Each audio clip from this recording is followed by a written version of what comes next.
Customer. Customer ग्राहक, यानी जिसके हक में ग्रहण लग रहा है उसको बोलते हैं ग्राहक। कष्ट कर मर जाए। जो कष्ट से मर रहा है उसको बोलते हैं कष्ट से मर, कष्ट से मर उसको बोलते हैं कस्टमर। तो जब नाम ही हमारा कस्टमर है तो हम लोग कष्ट से मर रहे हैं कि नहीं मर रहे हैं? यस आगे भी मरने के लिए तैयार है क्या? यस। नहीं ना?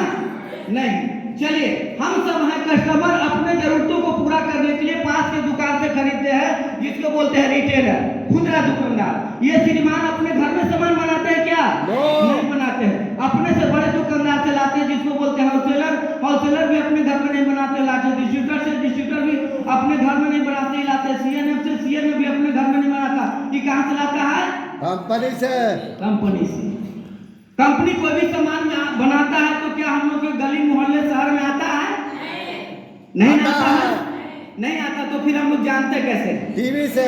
कैसे जानते हैं? टीवी से। टीवी से, अखबार से। यानी एक मिडिल मैन और होता है जिसको बोलते हैं एडवर्टाइजर, मीडिया प्रचारक। ये क्या करते हैं? किसी भी प्रोडक्टों के बारे में बताते हैं। बताते हैं कि नहीं बताते? अब बताते हैं तो कंपनी और कस्टमर के बीच में कितने लोग हैं? कितने लोग हैं? 5 लोग हैं।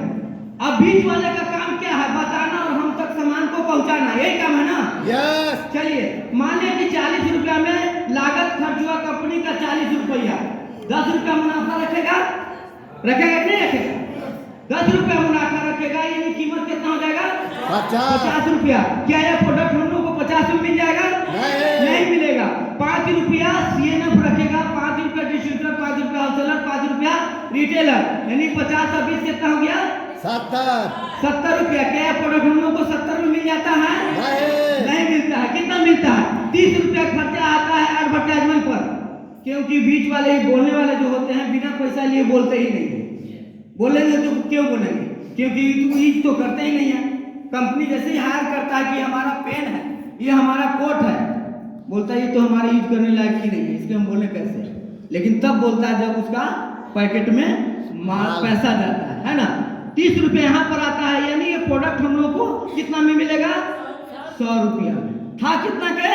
50 का। 50 रुपया कहाँ गया? बीच के पास गया, मिडिल मैन के पास गया कि नहीं है? यानी यहाँ पर हम लोग गौर कीजिए सर जी कि हमारा सामान था 50 का, लेकिन मिल रहा है कितना में? 100 रुपया में। हमारी गाड़ी मेहनत का पैसा 50% पैसा किनके घर में जा रहा है? मिडिल मैन के पास जा रहा है कि नहीं जा रहा है? यस। अब हमारा कमाई का आधा पैसा कोई मिडिल मैन के पास चला जाए तो हम कभी खुशहाल हो सकते हैं क्या? ना हो सकते हैं क्या? नहीं हो सकते। इसीलिए हमारा नाम क्या पड़ा? कस्टमर, ग्राहक। हक में ग्रहण लगा कि नहीं लगा? बहुत सारा कुर्सी खाली है मैडम के लिए। झूठ ही बोल रहा था, लेकिन बोल रहा था तो ना। बोलने से फायदा यह होगा कि जो मुंह धोने का काम था वो मुंह धोने में काम आया, और लगाने का काम जो था मुंह में लगा, है ना? नहीं तो नहीं बताता तो फिर हो सकता कि लगाने वाला खाने में यूज कर लेते और खाने वाला लगाने में यूज कर लेते। तो यहाँ तक ये सारे लोग अपना काम किए और जिसके बाद में हमारा आधा पैसा लिए, यहाँ तक तो क्षम था, कोई बात नहीं था, केवल पॉकेट ढीला हो रहा था कि नहीं था? लेकिन उससे भी खतरनाक इसमें नुकसान क्या है? अच्छा, सामान बनाने में इनका हाथ नहीं है, लेकिन सामान को बिगाड़। हम लोग आज सुनते हैं कि फलाना दिन इतना नकली सामान बाजार में डुप्लीकेट पाया गया। क्या कंपनी कभी प्रोडक्ट नकली बनाता है क्या? नहीं। एक किसान होता है, वो भी कंपनी है, सामान बनाता है, क्या डुप्लीकेट करता है? नहीं करता। लेकिन वही सामान जब वो बिचौलिया के पास जाता है, मिडिल मैन के पास जाता है, बाजार में जाता है, तो डुप्लीकेट होना शुरू हो जाता है। अब महंगाई का तो मार पड़ ही रहा था, पॉकेट ढीला हो रहा था। अब मिलावट के प्रोडक्ट लेने से हमारा स्वास्थ्य खराब होने लगा। हो रहा है कि नहीं हो रहा है? हर दिन हम लोग सुन रहे हैं बाजार में नकली सामान पकड़ा गया, 3 करोड़ का पकड़ा गया, 4 करोड़ का पकड़ा गया, मसाले में मिलावट, दाल में मिलावट, टूथपेस्ट में मिलावट, दूध में मिलावट। ये आज दिन सुन रहे हैं कि नहीं सुन रहे हैं?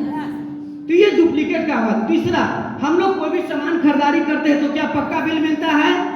नहीं मिलता है। सभी कर सहित अधिकतम मूल्य इतना रुपया लिखा रहता है कि नहीं लिखा रहता है? लेकिन फिर भी हमको पक्का बिल नहीं मिलता है। यहाँ यानी कि यहाँ पर टैक्स की चोरी हो रही है। 3 डिमेरिट, पहला महंगा, दूसरा मिलावट, तीसरा टैक्स वाला का डिमेरिट पाया गया। उसके बाद इस बाजार व्यवस्था में सबसे इंपॉर्टेंट पार्ट टाउन है। यदि हम कस्टमर हट जाते हैं तो क्या ये बाजार व्यवस्था चलेगा? नहीं चलेगा। यदि कंपनी को हटा दें तो क्या चलेगा? नहीं चलेगा, नहीं चलेगा। उसके बाद में ये इंपॉर्टेंट के मामले से नंबर 1 पर हम लोग हैं, यानी कस्टमर है, दूसरे नंबर पर कंपनी है और तीसरे नंबर पर बीच वाला आदमी है। उसके बाद देखा जाए सबसे ज्यादा इस बाजार व्यवस्था में पूंजी कौन लगा रहा है? पैसा कौन लगा रहा है? कौन लगा रहा है? 100 रुपया लगा रहा है ना सर। यानी इंपोर्टेंट के मामले में नंबर 1, लागत के मामले में नंबर 1, लेकिन इनकम के मामले में लड्डू। खरीदारी करने से कोई इनकम होता है क्या? नहीं होता है। तो ये बाजार करने का गलत तरीका है कि नहीं है? आरसीएम राइट कॉन्सेप्ट मार्केटिंग बाजार करने का सही तरीका। आरसीएम क्या किया? बीच वाली कड़ी को यहां से हटा दिया। क्या किया? हटा दिया। कंपनी बोला कि भीलवाड़ा राजस्थान से चल करके हम आपके शहर मसूरी में आ जाते हैं और यहाँ पर पीयूसी पब्लिक ओपिनियन सेंटर खोल देते हैं। आपको और हमको करना क्या है? पास की दुकान से न खरीद करके आरसीएम के पब्लिक ओपिनियन सेंटर से खरीदना है, यानी पीयूसी से खरीदारी करना है, यानी आरसीएम की दुकान से खरीदना है। तो पहला फायदा हमको क्या मिलेगा? अब बीच वाला नहीं है, जिसके वजह से हमको 100% शुद्ध सामान मिलेगा। मिलेगा कि नहीं मिलेगा? जैसे गाय दूध देती है, पानी कौन मिलाता है? बीच वाला। गाय तो नहीं मिलाती है।